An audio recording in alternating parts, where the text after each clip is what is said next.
اٹھا رہے نبی کریم کو، دو صحابہ سہارا دے کے مسجد میں لائے، نبی پاک علیہ السلام کو بظاہر سہارا دے کے لایا گیا۔ کریم رسول نے لوگوں کو جمع کیا، حضور آج کیا ہونے والا ہے، آج کیا کہا جائے گا، آج کس لیے میٹنگ بلائی ہے؟ نبی کریم کے کل صحابہ جب مسجد میں جمع ہوئے تو کھچا کھچ مسجد بھری ہے۔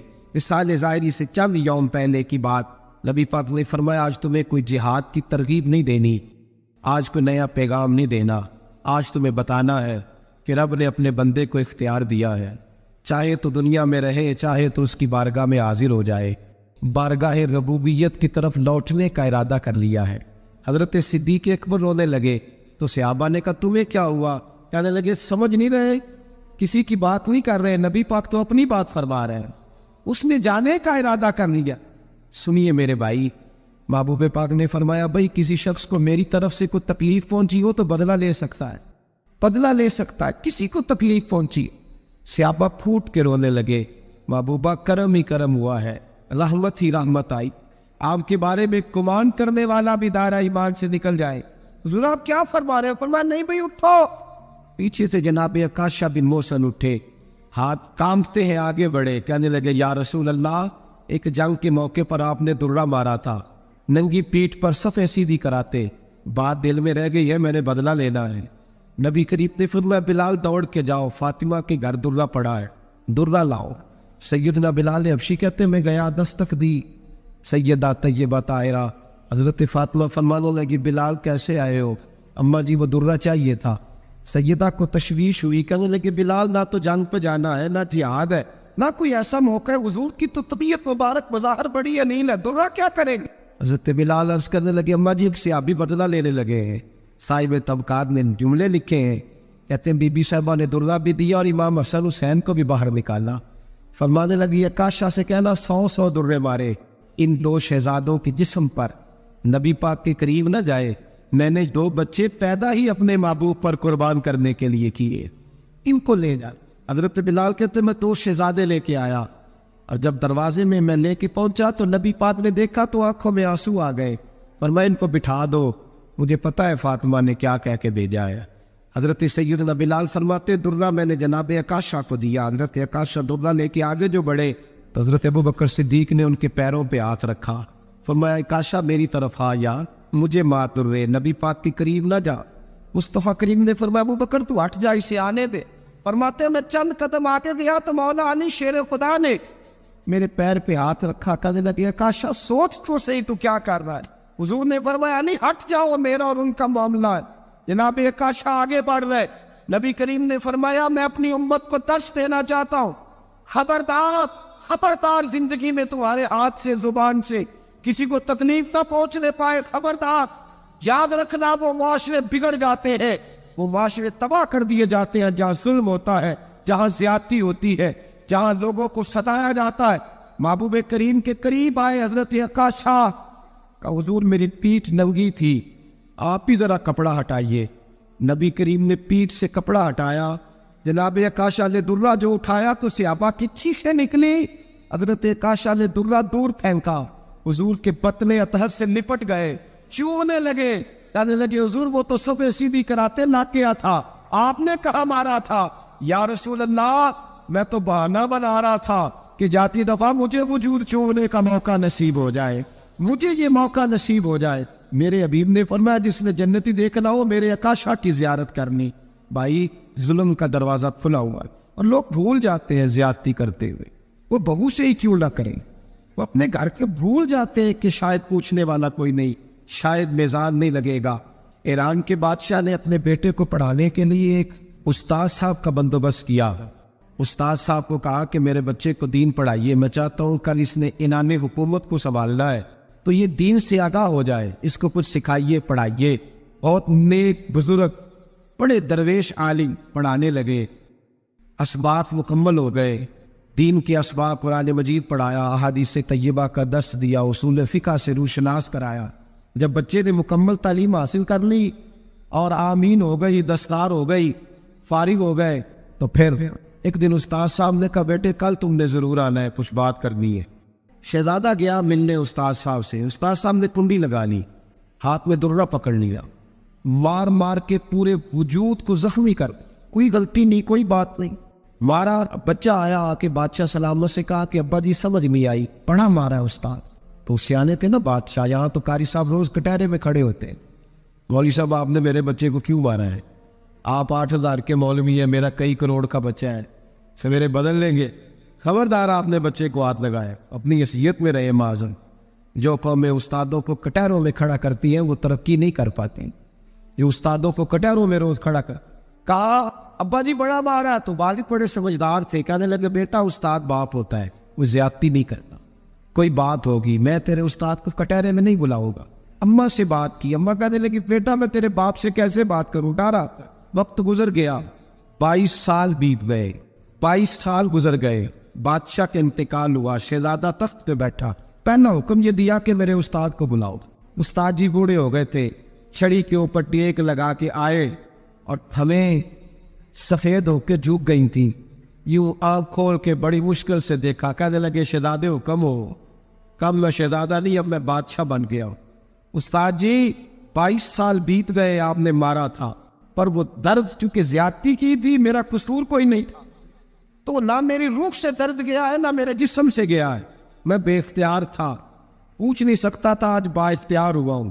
سب سے پہلے پہلا حکم آپ کو دیا، بلایا ہے. بتائے کیوں مارا تھا، کیوں مجھے مارا تھا، میری زیادتی بتائے. تو استاد، بوڑھے استاد کی آنکھیں آنسوں سے بھر گئی. کہنے لگے بیٹے بس آج کے دن کے لیے مارا تھا. یہ جو دن آ گیا نا میری زندگی میں، اس لیے مارا تھا. یہ میں چاہتا تھا میری زندگی میں وقت ہے، آج کے بس میری مراد پوری ہو گئی. کہا صاحب کس لیے، مجھے بھی سمجھائے. آپ فرمانے لگے کتنی دیر ہو گئی تجھے مار کھائے ہوئے، کتنا زمانہ بیت گیا. کہنے لگا 22 سال. اور میں زخم بھولے تو نہیں، درد ختم تو نہیں ہوئی، تمہیں بات 1 منٹ کے لیے بھی تمہارے حافظے سے محو تو نہیں ہوئی. کہ استاد ہی روز رات کو یاد آتا، روز خیال آتا تھا. استاد کہنے لگے بھائی تو بے اختیار تھا، پوچھ نہیں سکا. 22 سال تجھے یاد رہا، مجھے پتا تھا تو ایک دن حکمران بنے گا. میں نے تجھے اس لیے مارا تھا کہ بیٹے یاد رکھنا، کسی پہ ظلم نہ کرنا. اگر تجھے 22 سال تک یاد رہا ہے تو جس پر تو ظلم کرے گا اسے بھی قیامت تک یاد رہے گا. اور یہ یاد رکھنا، تو آج با اختیار ہوا تو تو نے مجھے بلا لیا ہے. قیامت کے دن غریب با اختیار ہو جائیں گے، مظلوم با اختیار ہو جائیں گے. وہ با اختیار ہوں گے باللہ الواحد القہار. رب کریم کی بارگاہ کے اندر ان کا اختیار ہوگا کہ انہیں اللہ کی حکمرانی ہوگی. پھر وہ بلائیں گے بڑے بڑے کج کلا، دنیا میں جن کی پگڑیاں اونچی تھی وہ سر جھکائے کھڑے ہوں گے. دنیا میں جو ڈکٹیٹر بنتے تھے ان کی پشتیں لال ہوں گی، ان کو خطار لکھا جائے گا، قیامت تک نہیں بولے گا. ظلم کرنا تو سوچ سمجھ کے کرنا، نہ کرنا جتنا تم سہ سکتے ہو، اتنی زیادتی کرنا جتنی قیامت میں تم برداشت کر سکتے ہو. میرے نبی کریم صلی اللہ علیہ وسلم نے فرمایا ظلم سے بچو، یہ قیامت کے اندھیروں میں سے ایک اندھیرا ہوگا. زندگی میں زیادتی نہ کریں. اگر تھوڑی دیر کے لیے کوئی چیز برداشت کر جائیں گے تو وہ فائدہ دے جائے گی. کچھ دیر کے لیے اگر سہ جائیں گے تو نفع مل جائے گا. سہنے کی کوشش کریں لیکن زیادتی نہ کریں. نظر کو، سوچ کو، ذہن کو پاک رکھیں. اور میرے بھائی زندگی پوری ظلم سے بچے، زیادتی سے بچے. امیر المومنین حضرت جناب سیدنا عمر فاروق رضی اللہ تعالیٰ عنہ رات گھر میں تھے تو رونے لگے. بڑی دیر تک روتے رہے. والدہ اٹھی تو صاحبزادے سے کہنے لگی پتہ کرو تمہارے باپ کو کیا مسئلہ ہے. شہزادے آئے، کہنے لگے امیر المومنین والد گرامی کیا ہوا. تو حضرت عمر فاروق کہنے لگے بیٹا اپنی اماں کو بلاؤ. والدہ آ گئی، کیا بات ہے، کچھ طبیعت خراب ہے تو حکیم کا بندوبست کیا جائے. تو حضرت عمر کہنے لگے کچھ بھی نہیں، آج مسجد سے نکلا ہوں تو نبی پاک کے صحابہ میری تعریفیں کر رہے تھے. یہ حضرت فاروق اعظم کے وصال کے قریب کے دن ہے. تعریف تو حضرت یہ رونے کی بات ہے کہ خوش ہونے کی. آپ فرمانے لگے نہیں، سوچتا ہوں باہر تو میں اچھا رہا ہوں، پتہ نہیں گھر میں ہی کوئی زیادتی نہ ہو گئی ہو، پتہ نہیں تمہارے ساتھ بھی میرے معاملات ٹھیک تھے کہ نہیں. صحابہ تو تعریف کرتے ہیں، رو رہا ہوں تمہاری وجہ سے نہ الجھ جاؤ، بیوی ہی نہ کہے میرا حق ہی ادا نہیں. یہ لفظ کہتے کہتے پہاڑ ہے یہ شخص، کیسر و کسرا کامتے ہیں. حضرت عمر رو پڑے. بی بی سے کہنے لگے مجھے اللہ کی رضا کے لیے معاف نہیں کر دیتی. میرے اوپر بوجھ تھا امت کا، میں ساری رات مدینے کی گلیوں میں پھرتا تھا، دن سارا مسجد میں گزرتا تھا، میں تجھے وقت نہیں دے پایا، معاف نہیں کر دیتی. تو زوجہ کہنے لگی نہیں عمر، میں نے بھی زندگی میں اپنا کوئی سکھ چین نہیں دیکھا، کوئی چاؤ پورا نہیں کیا، میں کیسے معاف کر دوں؟ میں نہیں معاف کرتی۔ حضرت عمر زمین پہ بیٹھ رونے لگے، کہنے لگے چل معاف کر دے۔ کہنے لگے ایک وعدہ کرو، قیامت کے دن رب کریم کی بارگاہ میں میری سفارش کرو گے، اللہ کی بارگاہ میں عرض کرو گے کہ اللہ اچھی تھی، مجھے کپڑے دھو کے دیتی تھی، روٹی پکا کے دیتی تھی، میری عزت کی محافظ تھی۔ جناب عمر کہنے لگے تیرے ساتھ وعدہ ہے، رب اپنے فضل سے عمر کو جنت دے گا تو عمر تجھے جنت میں ساتھ لے کر کے جائے گا، تیرے ساتھ وعدہ ہے۔ بھائی جن کے دلوں میں احساس تھا کہ ہم سے کوئی زیادتی نہ ہو جائے کسی جگہ، وہ تو یہاں تک معاملہ کرتے تھے، یہاں تک ان کا خیال رہتا تھا۔ عزیزو، ایک تو نظر میں حیا پیدا کریں، والدین کی بہت بڑی ذمہ داری ہے۔ لاکھوں بچے مرضی کی شادیاں کر رہے ہیں، ہزاروں گھر اجڑ رہے ہیں، یہ وہ والا زہر ہے، وہ ہر گھر میں تیزی سے پھیلتا چلا جا رہا۔ پہلے ہم کہتے تھے کہ بچہ باہر نہ نکلے، اب کہتے ہیں اللہ کہیں موبائل لے کے تنہا نہ بیٹھ جائے، کہیں تنہا نہ بیٹھ جائے، کیا بنے گا اس کا؟ بخاری شریف میں حدیث ہے، قاضی ایاز مالکی رحمۃ اللہ علیہ نے بڑی تفصیل سے لکھی ہے، راوی حضرت انس بن مالک ہیں۔ ایک بندہ بڑی دور سے آیا نبی پاک صلی اللہ علیہ وسلم کی زیارت کے لیے۔ عرب کے جو سردار ہوتے تھے ان کے بڑے ناز نخرے ہوتے تھے، وہ خیر آج بھی ہیں، پروٹوکول کا ماحول آج بھی۔ تو نبی پاک صلی اللہ علیہ وسلم کی خدمت میں وہ شخص بڑی دور سے آیا، تو عرب کے بادشاہوں کا مزاج تھا، پروٹوکول بڑا چاہتے تھے، ان کا تو یہ طریقہ تھا کہ حکمرانی کرنی ہے جیسے بھی ہو۔ اگر کسی غلام نے دھوپ میں بندھا رہ گیا، اونٹ اور چھاؤں میں نہیں باندھا تو درے مارتے تھے، اور اگر اس نے کھول کے باندھ دیا تو پھر بھی مارتے تھے، کہتے تھے اتنا سیانا ہو گیا تو انہیں پوچھا ہی نہیں، خود بخود ہی باندھ دیا۔ وہ شخص حضور کی بارگاہ میں آیا اور بہت سارے لوگوں کے پاس کیونکہ وہ جاتا تھا اپنے سربراہ کا پیغام لے کے، تو وہ کانپ رہا ہے جب حضور کی بارگاہ میں گیا۔ نبی پاک صلی اللہ علیہ وسلم نے اس سے فرمایا کیوں ڈرتے ہو؟ سادہ آدمی ہے، دیہاتی ہے، بدو ہے۔ اللہ کے رسول نے تھپ کی دی، کیوں ڈرتے ہو؟ تو کہتے حضور مجھے آداب نہیں آتے اور مجھے ڈر آتا ہے، کوئی بات اگر ایسی ہو گئی، آپ مدینے کی حکومت کے سربراہ ہیں تو کہیں آپ ناراض نہ ہو جائیں۔ حضرت انس بن مالک فرماتے ہیں بات کہاں کی تھی، پہنچ کہاں گئی؟ جب اس نے یہ کہا نا کہ آپ تو حکومت کے سربراہ ہیں، کہیں کوئی غلطی نہ مجھ سے ہو جائے، تو نبی پاک کی آنکھوں میں آنسو آ گئے، حضور رونے لگے اور نبی پاک صلی اللہ علیہ وسلم فرمانے لگے نہ بھائی، تو کسی حکومت کے سربراہ کے پاس نہیں آیا، نہ تو اس بیٹے کے پاس آیا ہے جس کی ماں گوشت کے خشک ٹکڑے کھا کے بھی گزارا کر لیتی۔ میں تو ایک غریب ماں کا بیٹا ہوں۔ حضرت سیدنا ابو ذر غفاری رضی اللہ تعالیٰ عنہ، قبیلہ بنو غفار ایک بڑی شاخ تھی قبیلوں میں سے، جو لوگ اس زمانے میں مالدار قبیلوں سے تعلق رکھتے تھے، ان میں سے ایک بڑا نام، ساری زندگی چودراہٹ کی، لیکن میلاد ایک انقلاب کا نام ہے۔ میں میلاد منانے والے دوستوں سے گزارش کرتا ہوں کہ آپ ہر سال میلاد منائیں اور ہر سال میلاد کے بعد آپ تھوڑے بدل بھی جائیں، یعنی تھوڑے سے بدل جائیں۔ کچھ لوگ کہیں یار یہ داڑھی میں نے نا 12 ربیع الاول والے دن رکھی تھی، یہ میری میلاد والی داڑھی ہے، اور داڑھی رکھے بھی نبی پاک کی مرضی کی، نہ ناراض ہو جائے جی میں ٹور چلا بس، کس مرضی کی جی؟ اپنی مرضی کے نہیں۔ داڑھی کا وزن کو نہیں ہوتا کہ پوری مٹھی رکھیں گے تو آپ کو کوئی دقت ہوگی، ان کو کوئی وزن نہیں، پوری رکھیں، جو حضور کا طریقہ مبارکہ ہے جو ہمیں ملتا ہے اس پر آپ توجہ فرمائیں۔ تو میں جو بات عرض کرنے جا رہا ہوں وہ میلاد انقلاب ہے۔ حضور سید عالم صلی اللہ علیہ وسلم کی بارگاہ میں آنے سے پہلے لوگ کچھ اور ہوتے اور یہاں سے ہو کے جاتے تھے تو پھر ان میں تبدیلی آتی۔ میں سارا دن کرامتیں سناؤں نا کسی کو اپنے پیر صاحب کی اور اپنے گھر میں بھی کہ میرے حضرت بڑے، میرے استاد بڑے، لیکن بیوی کے ساتھ اگر میں ترش لہجے میں بات کروں گا تو وہ کہے گی ایسا سکھاتے نے تینوں پیر صاحب، دوست کہیں گے یہ سکھاتے ہیں آپ کی کہانیاں نہیں چلتی، آپ کا کردار چلتا ہے۔ حضرت ابو ذر غفاری رضی اللہ تعالیٰ عنہ فرماتے ہیں چونکہ میں چودھری تھا، سیدنا بلال حبشی رضی اللہ تعالیٰ عنہ کے پاس میں بیٹھا تھا، کسی بات میں بات آگے بڑھی اور بڑھتے بڑھتے بات شکرنجی تک چلی گئی، رائے کے اختلاف نے باتوں میں تلخی پیدا کر دی، اور جب تھوڑے لفظ اور تیز ہوئے تو میں نے انہیں کہہ دیا چپ کر، تو حبشن کا بیٹا ہے۔ کس کے بیٹے تھے حضرت بلال؟ کہتے ہیں جب انہوں نے مجھے کہا تو میرا دل بڑا ٹوٹا، کہ میں نے ارادہ کیا کہ میں نے حضور کی بارگاہ میں نہیں عرض کرنی ہے، ہر بات کی ہم حضور کی بارگاہ میں شکایت کریں، لیکن میں جا کے مسجد میں بیٹھا اور جب سرکار آئے نا، ارادہ نہیں چاہ کے عرض کروں گا، لیکن حضور کا چہرہ دیکھا تو دکھ میرا خود ہی تازہ ہو گیا۔ رونے کا بھی تو تب ہی مزہ آتا ہے نا کوئی اپنا ملے۔ فرماتے ہیں کہ میرے آنسو نہ بغیر اختیار کے چھلک پڑے اور میں کھل کے روئے، کھل کے۔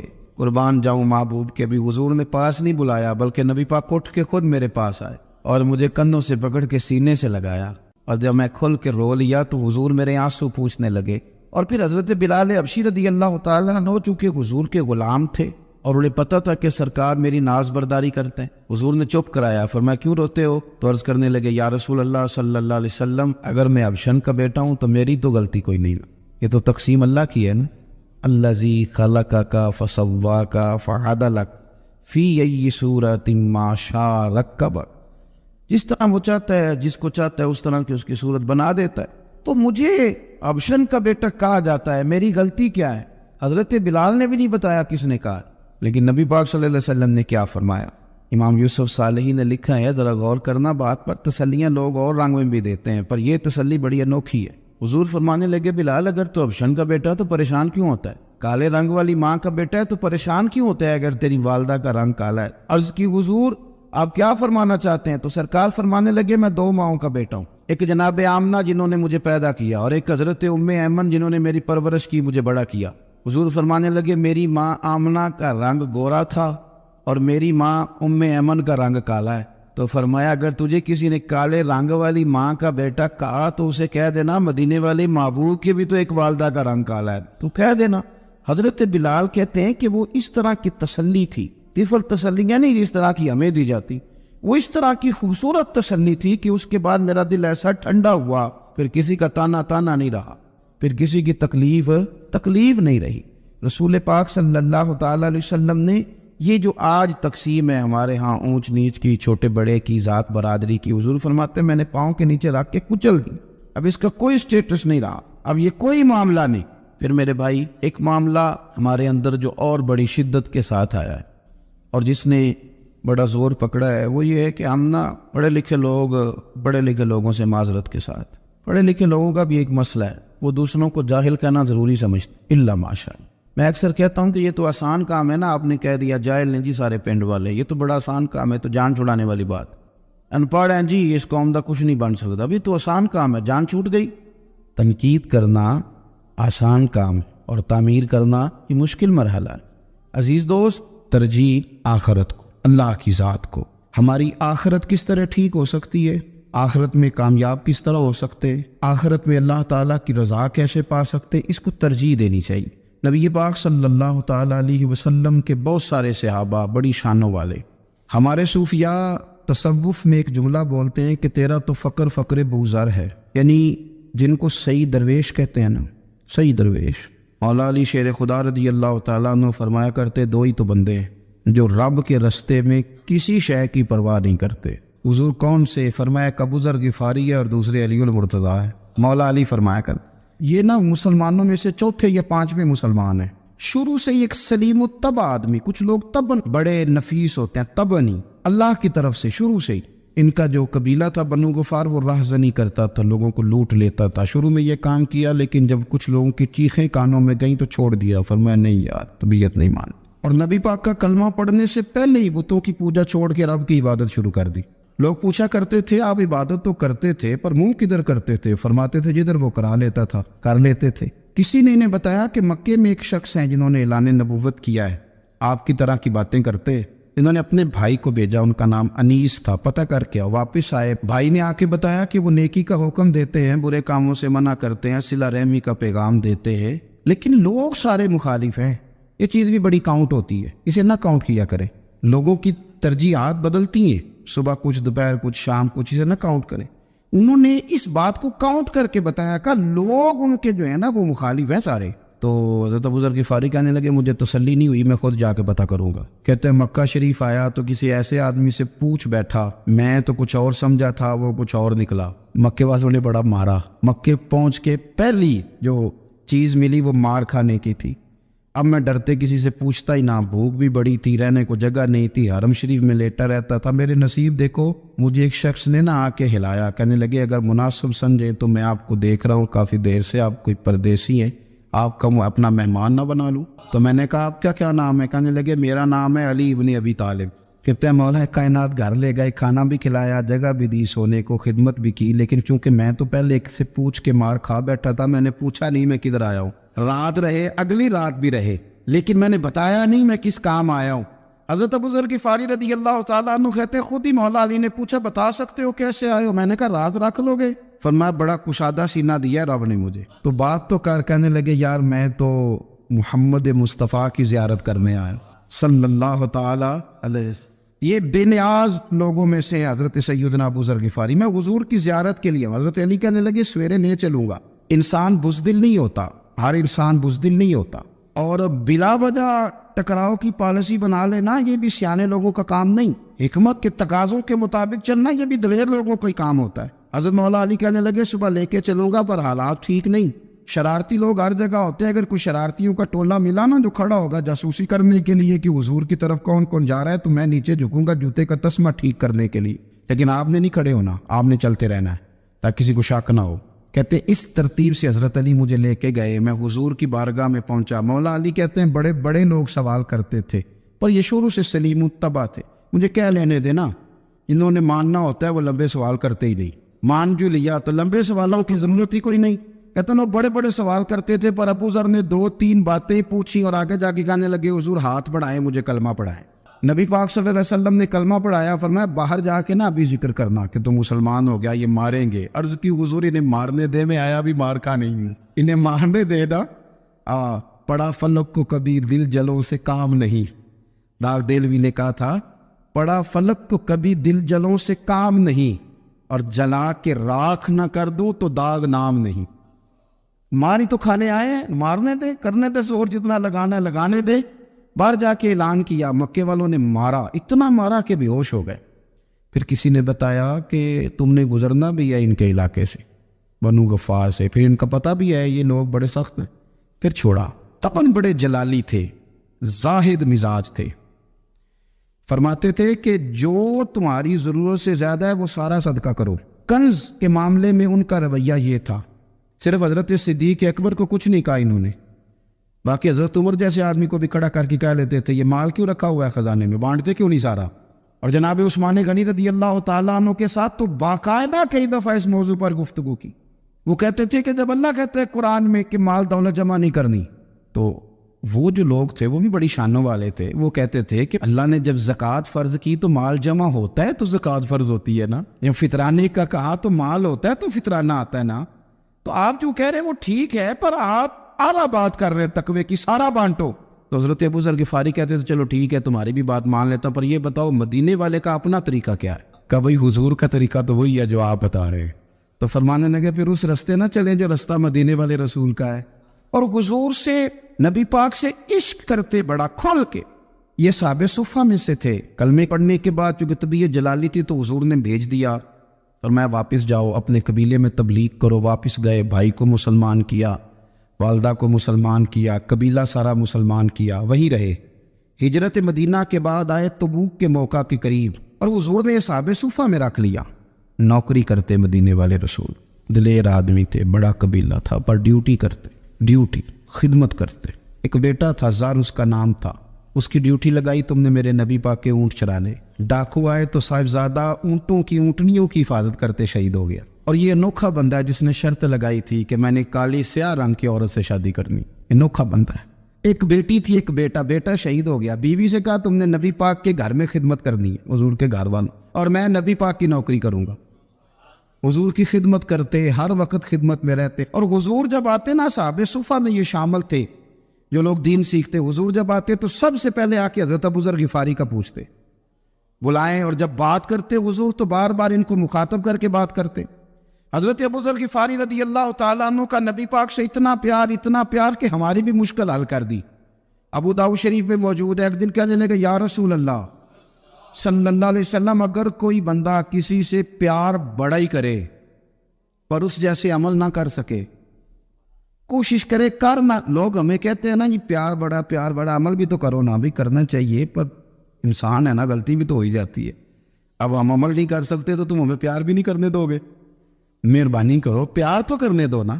حضرت ابو ذر غفاری نے کہا, ابو داؤد شریف میں موجود ہے, یا رسول اللہ صلی اللہ تعالیٰ علیہ وآلہ وسلم, حضور پیار بڑا کرے پر ان جیسے عمل نہ کرے تو حکم کیا ہے؟ تو حضور نے فرمایا پیار سچا کرے, اللہ قیامت کے دن جس سے محبت کرے گا نا اس کے ساتھ ہی دونوں کو اکٹھا فرما دے گا.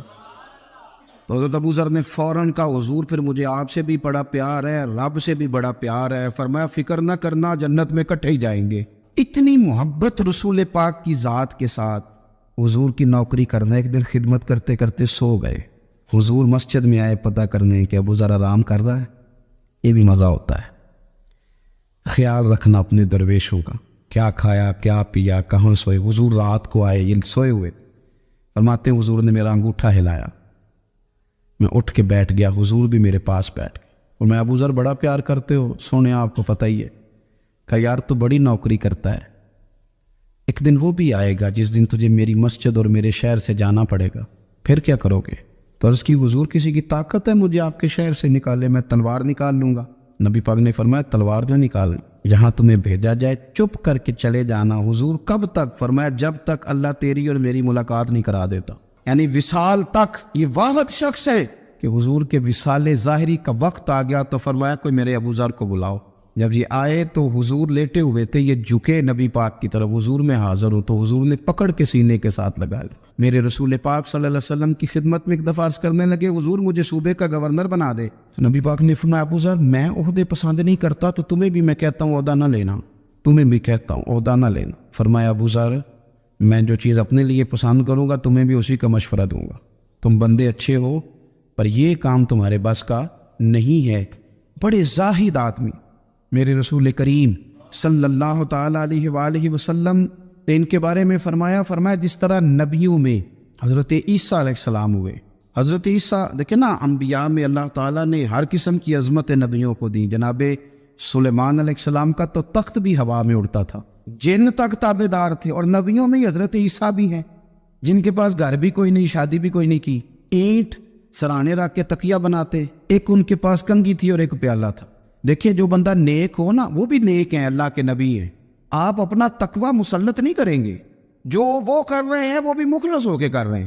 حکومتیں جو چلانی ہیں تو وہ کس نے چلانی ہیں؟ اگر نیک بندے نہیں آئیں گے تو غلط لوگ آئیں گے، قوموں پہ ظلم کریں، وہ بھی اپنی جگہ ٹھیک ہے. لیکن یہ جو کر رہے ہیں یہ بات بھی اپنی جگہ بالکل ٹھیک ہے. ہم پتہ کیا کرتے ہیں، ہم چیزوں کو مسلط کرتے ہیں، ایک دوسرے پر مسلط نہیں کرے چیزوں کو. آپ جو کر سکتے ہیں، جو رستہ آپ کو صحیح لگتا ہے اختیار کر لیں. یہی تو ہمارے دین کا حسن ہے کہ سارے رستے واضح کر کے ہمیں دکھاتا ہے.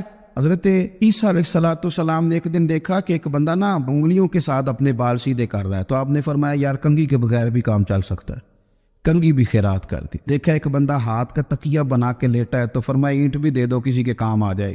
ایک دن دیکھا کہ ایک بندہ نا یوں چلو میں پانی پی رہا ہے، فرمایا پیالہ بھی رہنے دو، اس کے بغیر بھی کام چل ہی جاتا ہے. جناب عیسیٰ کا یہ زہد تھا.